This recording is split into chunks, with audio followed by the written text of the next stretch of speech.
যুবলীগের অত্যাচার নির্যাতনে সারা দেশের বিরোধী দল এবং ভিন্ন মতের মানুষ যখন পর্যদস্ত, অনেকে যখন দেশ ছেড়েছে, অনেকে যখন এলাকা ছেড়েছে, অনেকে যখন রাজনীতি ছেড়েছে, সেই উত্তাল সময়ে এদেশের ছাত্র জনতা, সাধারণ মানুষ, নাগরিকদেরকে নিয়ে আমরা রাজনীতি শুরু করেছি। এই গণ অধিকার পরিষদ গড়ে তুলেছি 2018 সালের ঐতিহাসিক সেই কোটা সংস্কার আন্দোলনের মধ্যে দিয়ে শুরু করেছি। 2018 সালের নিরাপদ সড়ক আন্দোলন, 28 বছর পরে ঢাকা বিশ্ববিদ্যালয়ের ডাকসু নির্বাচন, এমনকি এই জুলাইয়ে যখন অনেকের মুখ দিয়ে কোনো কথা বের হচ্ছে না, রাজনৈতিক দলের নেতারা রাস্তায় নাই, আমরা সারা বাংলাদেশের নেতা কর্মীদের নির্দেশনা দিয়েছি, যার যা কিছু আছে তাই নিয়ে রাজপথে থাকতে হবে। শেখ হাসিনার পতন ঘটাতে হবে। শেখ হাসিনার পতন ব্যতীত এই দেশের মানুষের মুক্তি নাই। আমাদের নেতা কর্মীরা ঝাঁপিয়ে পড়েছে, 12 জন নেতা কর্মী শহীদ হয়েছে। আমরা কিন্তু সেই প্লেয়ার, এবং শেখ হাসিনার উইকেটের পতন ঘটিয়েছি। উইকেটের শুধু পতন ঘটাই নাই, বল মাঠের বাইরে ফেলে দিয়েছে। দেখেছেন, প্লেনে করে দেশ থেকে ভেগেছে, শুধুমাত্র ব্যাটসম্যান ভাগে নাই কিংবা গোলকিপার ভাগে নাই, সমস্ত প্লেয়ার নিয়ে ভাগছে। আজকে ব্যাঙের আবার সর্দির ভয়। তো ছাত্রলীগ, যুবলীগ, আওয়ামী লীগের বান্দারা যারা 16 বছরে দৈত্য দানবে পরিণত হয়েছে, তাদের বিরুদ্ধে লড়াই করে রাজপথে দাঁড়িয়েছে। এই যে এখানকার এই যে ফাইন থেকে পটুয়াখালীর ছেলে আন্দোলন করেছে দিনাজপুর, কলিজা কি কম আছে মনে করেন? এই যে শালম ভাই, লিটু ভাই বলে যে অস্ত্র জমা দিছি, ট্রেনিং কিন্তু জমা দেই নাই। তাবলীগ করে, 5 ওয়াক্ত নামাজ কালাম পড়ে, পাঞ্জাবি পরে, তাই বলে ভাইবেন না সবসময় গালি দিলে আপনারে, যেটা বলে ওই যে গ্রামের ছোটবেলায় বাবা মা বলছে, বাবা কেউ গালি দিলে হালা কইলে বাইক হয়ে বাসায় ফিরে আসবা। তাবলীগ করে নামাজ পড়ে, তাই বলে আপনারা হালা কইলে আপনারা বাইক হয়ে ঘরে ফিরবে, এটা কিন্তু তাবলীগ না। এরা রাজনীতিও করতে আসছে তাবলীগের পাশাপাশি। সুতরাং কথাবার্তি সাবধানের সাথে বলবেন। আমি ছাত্র দলের কেন্দ্রীয় সভাপতি সেক্রেটারিকে ফোন দিয়েছিলাম, কারণ দুজনকে খুব ভালোভাবে চিনি। এমনকি এই জুলাই গণ অভ্যুত্থান আন্দোলনে কিভাবে আমরা আলাপ আলোচনা করে প্ল্যান পরিকল্পনা করেছি যে ছাত্রলীগকে ধাওয়া দিতে হবে, ছাত্রলীগকে ক্যাম্পাস ছাড়া করতে হবে, সাধারণ ছাত্রদেরকে সামনে ঢাল হয়ে দাঁড়াতে হবে। সেই সুবাদে তারা খুব ক্লোজ। তো বললাম, ভাই ঝামেলা করেছে আমার আসনের এক নেতা, বিএনপির মনোনয়ন চায় হাসান মামুন, তার লোকেরা এলাকায় ঝামেলা করেছে। পটুয়াখালী জেলা ছাত্রলীগের এইখানে ইস্যুটা কি যে ছাত্র দল তারা পিঠের চামড়া নিতে চায়, আর বাজে ভাষায়, কুরুচিপূর্ণ ভাষায় স্লোগান দেয়। তো ঘটনা কি ভাই? পরে বললো এই ধরনের ইনস্ট্রাকশন তো আমাদের নাই, এরা কেন করছে আমরা দেখতেছি। আমি কিন্তু এই জেলা ছাত্র দলের নেতাদের নিয়ে বক্তব্য দেই নাই, আমি দেব না, কারণ তারা তো আমার রাজনৈতিক লেভেলে না। হাসান মামুনকে নিয়ে যেটুকু দিছি, এখন মনে হয়েছে এইটুকু দেওয়া ঠিক হয় নাই, কারণ এর ভাইরাল করছি। আঞ্চলিক নেতা থেকে জাতীয় নেতা বানিয়েছি। ওই যেমন আগের 3 জনে কেউ এখন সারা বাংলাদেশে টুকটাক নাম জানে যে বিপিনুরের সাথে ঝামেলা করছে হাসান মামুন। তো এখন অনেকে বলছে, ভাই সে তো এই আলোচনায় আসার জন্যই ঝামেলা করছে, মনোনয়ন নাও পাইতে পারে, বঞ্চিত হইতে পারে। এখন সিনিয়র নেতারা ধৈর্য মহিলা যাতে ভালো কিছু নিতে পারে, এই ধান্দা সেই ঝামেলাগুলো করাইছে। কারণ আপনারা জানেন তার ওয়াইফ বগুড়া, স্বাভাবিকভাবেই বগুড়া গুরুত্বপূর্ণ একটা জেলা, শহীদ প্রেসিডেন্ট জিয়াউর রহমানের জন্মস্থান। তারেক রহমান এই বগুড়াকে রোল মডেল হিসেবে, গ্রাম হিসেবে গড়ে তোলার চেষ্টা করেছেন, পরিশ্রম করেছেন। সেই বগুড়ার ডিসি পদ বাগিয়ে নিয়েছেন 5ই আগস্টের পরে। কিন্তু হাসান মামুনের ওয়াইফের আপনারা বলতে পারবেন যে ফ্যাসিস্টের আমলে কোনো সমস্যা হয়েছে, চাকরি করতে বিপদে পড়েছেন, অহিষ্ঠ হয়েছেন, হয় না? সমঝোতা করে কিন্তু চাকরি করছে, কিন্তু ক্ষমতার পাড়া বদলের করে ঠিকই ভালো একটা জায়গায় পদ বাগাই নিছে। নিশ্চয় সেটা ভিন্ন কথা। এই যে আমাদের ঢাকা বিশ্ববিদ্যালয়ের সাবেক ছাত্র নেতা হাসান মামুন ভাই 16 বছরে 16টা মিছিল মিটিং এই গলাচিপায় পটুয়াখালীতে করেছে? 16 জন বিএনপির নেতা কর্মী যারা ভুক্তভোগী হয়েছে কেস মামলায় দায়িত্ব নিয়েছে? যাই হোক, কথা হচ্ছে যে সে বিএনপির জন্য কি করবে কি করবে না সেইটা তার বিষয়, সেটা আমাদের বিষয় না, সেটা বিএনপির কর্মীরা বুঝবে। কিন্তু যেটা আওয়ামী লীগ আমলে এই দুঃসাহস দেখায় নাই, সেই দুঃসাহস হাসান মামুনের উস্কানিতে উচ্ছৃঙ্খলায় কিছু বিএনপির কর্মী দেখিয়েছে, সীমা অতিক্রম করেছে। গলাচিপা 10 মিনিটে 17টা গণ অধিকার পরিষদের অফিস ভাঙচুর করেছে, অফিসগুলো কুপিয়েছে, 2 উপজেলার ব্যানার ফেস্টুন ছিঁড়ে ফেলেছে। জেলার সাংবাদিক ভাই বোনদেরকে অনুরোধ করব, শুধুমাত্র আমরা আমাদের বক্তব্য ফুটেজ দেখাইন না, এলাকায় কি হইতেছে এইগুলো একটু দেখাইন। আপনারা যদি সুযোগ হয় অফিসগুলো দেখবেন, কুপাইছে, চেয়ারগুলো ভাঙ্গা ঘুরে ঘুরে ফেলাইছে, ব্যানার ফেস্টুনে আগুন দিয়েছে। কেন? তার একটা অভিযোগ তুলেছিল আর এক ছেলে 71 টিভির সাংবাদিক, আমি যে তার অফিসে কথা বলবো, একটা সংবাদপত্রের হেডলাইন অত্যন্ত গুরুত্বপূর্ণ, সে হেডলাইন করেছিল যে বিএনপি অফিস ভাঙচুর। তো আমিও এলাকায় ছিলাম না, তো আমি ঘটনা বুঝতে পারি নাই যে কি হয়েছে আসলে কি। আমি জেনে আমার নেতা কর্মীদের ফোন দিয়েছিলাম, তারা বলে না ওরকম ভাঙচুর হয় নাই, চেয়ার সরাসরি ছিল বাইরে। পরে আমি গিয়ে দেখলাম যেহেতু এটা বাজার, বিএনপি অফিসের পাশেই গণ অধিকার পরিষদের সভা চলছিল। দোষ কার গুণ সেই দিকে ব্যাখ্যা তো না গেলাম, সময় সংক্ষিপ্ত। তর্ক বিতর্ক থেকে চেয়ার সরাসরি হয়েছিল। বিএনপি অফিস একটা পাকা বিল্ডিং, নতুন বিল্ডিং, একটু রঙও খসে পড়ে নাই। কিন্তু ওই ছেলে 71 টিভির গলাচিপা উপজেলার প্রতিনিধি নিউজ করলো যে বিএনপির কার্যালয়ে ভাঙচুর এবং বিএনপির কর্মীরা হাসান মামুনের নির্দেশে গণ অধিকার পরিষদের 17টা কার্যালয় ভাঙচুর করেছে। গণ অধিকার পরিষদের নেতা কর্মীদের হুমকি দিচ্ছে উপজেলায় উপজেলায় যে বাজারে উঠবা না, দোকান খুলবা না। আমি আশ্চর্যান্বিত হয়েছি আর মনে করছি আল্লাহ, যেটা ওই যে একটা আয়াত আছে সম্ভবত এরকম, যে বিপদ কেটে গেলে মানুষ উৎফুল্ল হয়, অহংকারী হয়। তো এই বরিশালের বিএনপির নেতারা ঢাকায় যাওয়ায় হাসনাত আব্দুল্লাহর এলাকা, সম্ভবত আগৈলজোড়া না আপনার গৌর নদী, বিএনপির লোকেরা ঢাকায় সমাবেশে যাওয়ায় 6টা দোকানে তালা মেরেছিল সেইখানকার উপজেলার চেয়ারম্যান এবং হাসনাত আব্দুল্লাহর লোকেরা বিএনপির লোকদের দোকানে তালা মেরেছিল। আর সেই বিএনপির লোকেরা আজকে গণ অধিকার পরিষদের নেতা কর্মীদের হুমকি দেয় বাজারে দোকান খুলবা না, বাজারে উঠবা না। তো আমি কিছু বলি নাই। আমাদের যুগ্ম আহ্বায়ক সাদ্দাম সাহেব বলেছে পটুয়াখালী কারো বাপ দাদার সম্পত্তি না, সরকারি খাস জমি না, পটুয়াখালী কাউরে লিখে দেয় নাই। আওয়ামী লীগের আমলে লড়াই সংগ্রাম করে এখানে আমাদের নেতা কর্মীরা টিকে ছিল। শুধুমাত্র পটুয়াখালী নয়, সারা বাংলাদেশে আপনারা জানেন। তাই আমি বলতে চাই, ওই যে একটা হিন্দি সিনেমার ডায়লগ আছে, যেটা তো ট্রেইলার, পিকচার আবি বাকি হ্যায় মেরা দোস্ত, তো পিকচার আবি বাকি হায়। গণ অধিকার পরিষদকে আন্ডার এস্টিমেট করবেন না।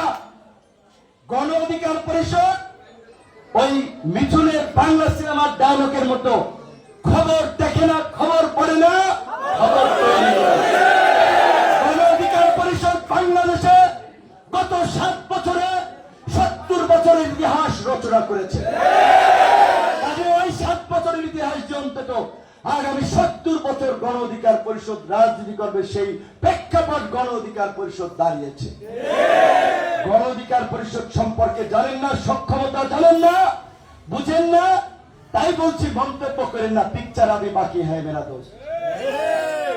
আজকে নির্বাচন কিন্তু হয় নাই, রাজনৈতিক কোন সরকার গঠন করে নাই। বিএনপি যে নির্বাচন চায়, একমাত্র বিএনপি ব্যতীত আর কিন্তু কোন দল নির্বাচন নিয়ে জোরালো অবস্থানে নাই। কেন? তারা হয়তো এই আলামত আমার আগে টের পাইছে। যে এলাকায় এখনই থাকতে পারতেছে না উৎপাতে, আমি টের পাইছি এলাকায় আইসা। তো আমি বলছি যে ঢাকায় যাইয়া কয়েকবার ডক্টর ইউনূসের সামনে জোরালো ভাবে নির্বাচনের পক্ষে যে বক্তব্য দিয়েছিলাম, এইবার ইউনূস সাহেবের সামনে আগামীকালকে থেকে জাতীয় ঐক্যমত্যের মিটিং হচ্ছে, ক্ষমা চাইতে হবে যে স্যার নির্বাচন আপনি যখন মনে করবেন উপযুক্ত পরিবেশ তৈরি হচ্ছে দেশে, তখন আপনি দিন।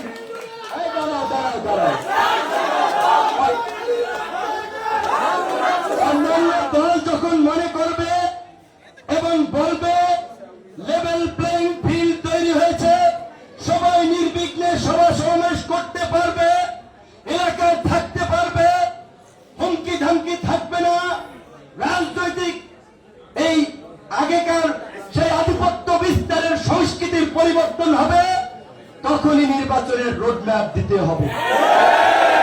নির্বাচন নিয়ে তো আমরা জোরালো বক্তব্য গরম গরম বেশি চিল্লাইছি, এলাকায় আসি নাই তো সত্যিকার অর্থে অনেকদিন এখানে টের পাই নাই যে এলাকায় এই রকমের কিয়ামত শুরু হয়ে গেছে। আমি আমার সাথে যেই ঘটনাটি ঘটেছে আপনারা জেনেছেন শুনেছেন, আর একটা কি বলবেন, কিয়ামতের পুল সিরাত পার হওয়ার মতো ঘটনা। মানে হচ্ছে বকুলবাড়িয়া থেকে এইদিকে চিকটিকান্দি পুরো রাস্তার বিভিন্ন জায়গায় গাছ ফেলে রামদা, বগি, হকি স্টিক, অস্ত্র নিয়ে পটুয়াখালী জেলার সমস্ত উপজেলা থেকে, বরিশাল থেকে সন্ত্রাস বাহিনীকে ওইখানে নেওয়া হয়েছিল। আর্মি পুলিশ ভূমিকা নিতে পারে নাই, কারণ ডিসি সাহেব, এইখানে যে ডিসি হাসান মামুনের শিষ্য, এই ডিসির অপকর্ম ইতিমধ্যেই পটুয়াখালীর সাংবাদিক থেকে শুরু করে সচেতন সমাজ জানেন। উনি ডিসি মাতবরি করছে, সাংবাদিকদের কমিটি নিয়ে ঝামেলা করছে, আপনারা অবগত আছেন। বিভিন্ন প্রতিষ্ঠানে যেখানে নির্বাচনের মাধ্যমে কমিটিগুলো হবে, সেখানে সে পয়সা নিয়ে তার লোকদেরকে বসাইতেছে। আর বিভিন্ন জায়গায় যেমন ধরেন চেয়ারম্যান যদি গ্রেপ্তার হয়, তাহলে নিয়ম অনুযায়ী অনেক জায়গায় প্যানেল চেয়ারম্যান হবে। তো এই সমস্ত জায়গায় যেখানে পয়সা পাচ্ছে না সেইখানে দিচ্ছে না।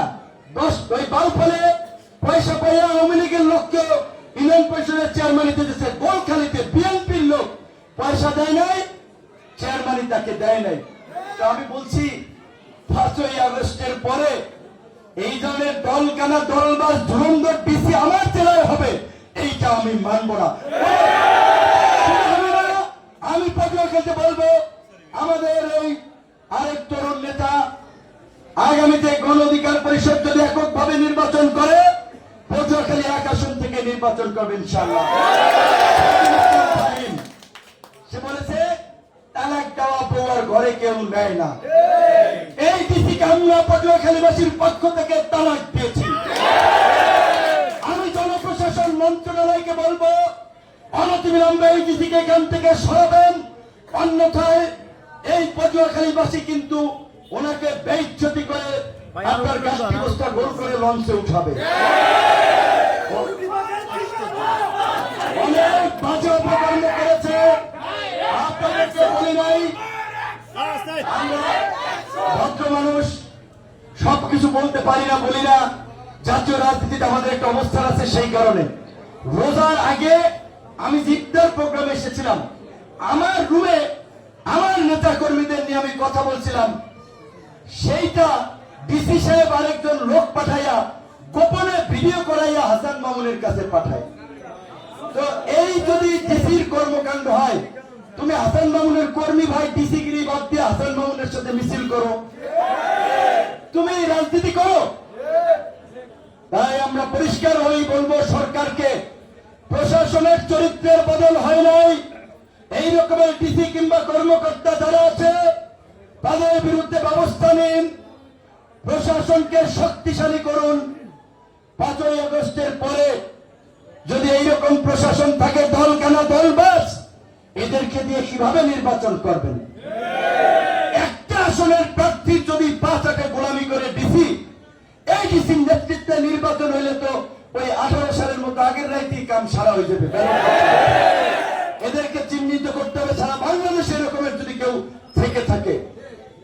বলছিলাম আমাদের ছাত্র যুবক তরুণ ভাইরা যেভাবে জীবন দিয়ে এই নতুন বাংলাদেশ আমাদের জন্য উপহার দিল, পঙ্গুত্ব বরণ করে একটা পরিবর্তনের স্বপ্ন নিয়ে লড়াই করেছিল।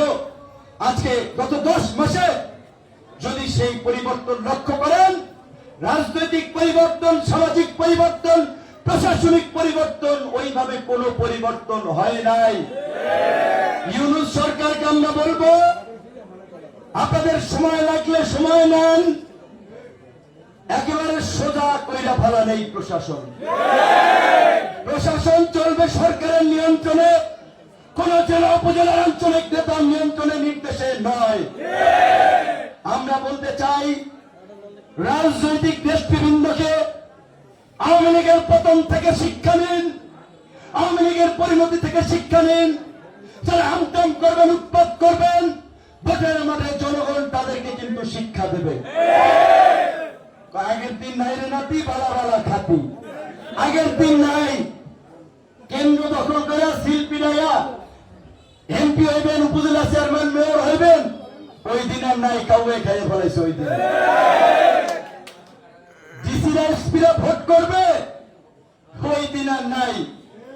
ওই জন্যই বলছি যে সময় যতদিন লাগে সরকার নেবে, পরিস্থিতি সহজ এবং নিয়ন্ত্রণে না আসা পর্যন্ত, লেভেল প্লেইং ফিল্ড তৈরি না হওয়া পর্যন্ত, রাজনৈতিক সংস্কৃতির পরিবর্তন না হওয়া পর্যন্ত নির্বাচন হবে না।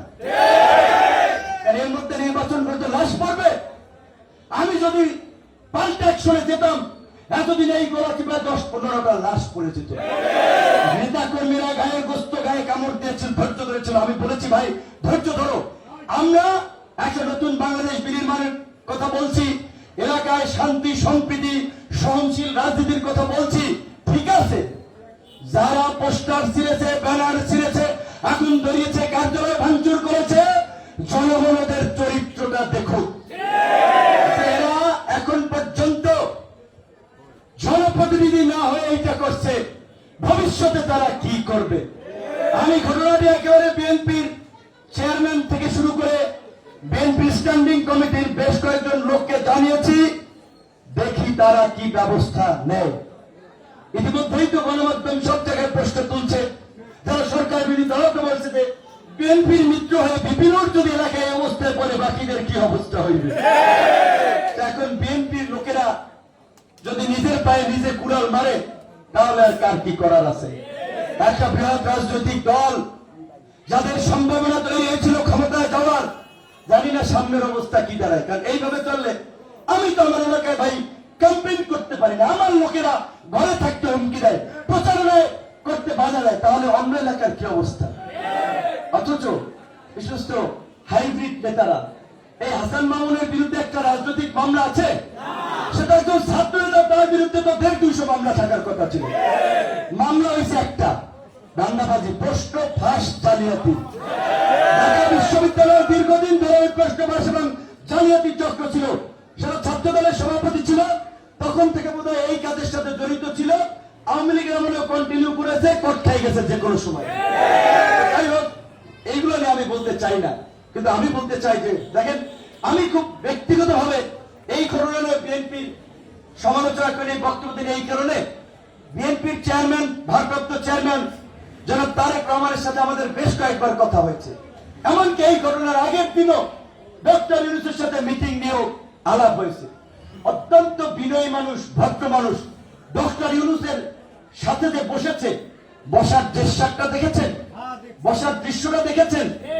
এই রকম একটা দলের প্রধান, একটা ভারপ্রাপ্ত চেয়ারম্যান কি ভদ্রতার সাথে হাতটা কাছাকাছি করে বসেছেন, ডক্টর ইউনূসকে সম্মান করেছেন। আমরা যেটা বলি, ডক্টর ইউনূস সরকার প্রধান, তার কাজের আমাদের সমালোচনা থাকতে পারে, কিন্তু তিনি বাংলাদেশের সকলের কাছে সম্মানের পাত্র। তারেক রহমানের মতো মানুষ ডক্টর ইউনূসকে এইভাবে সম্মান করে, আমাদের সাথে কথা বললে এইভাবে বিনয়ের সাথে, আন্তরিকতার সাথে কথা বলে।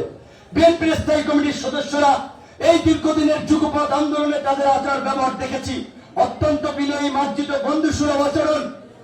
আজকে তৃণমূলে হচ্ছে নাকি? তো এই সিনিয়র নেতাদেরকেই তো এই তৃণমূলকে কন্ট্রোল করতে হবে। তৃণমূল যদি কন্ট্রোল না করতে পারেন, ভোট তো তৃণমূলে, ভোট রাজনীতিতে আপনারা ভালো করতে পারবেন না, ভোটের মাঠে ভালো করতে পারবেন না। তাই আমি সিনিয়র নেতাদেরও বলছি, তৃণমূলকে কন্ট্রোল করুন, তাদেরকে সংযত হতে বলুন এবং সহনশীল হতে বলুন। আমি সর্বশেষ এখানে অনেক জায়গা থেকে বলছি, খায়নি আজকে সারাদিন বিভিন্ন জায়গাতে মোটরসাইকেল বহরে যুক্ত হয়েছে, তাদেরকে ধন্যবাদ জানাই। সাংবাদিক ভাই বোনরা, তাদেরকে ধন্যবাদ জানাই।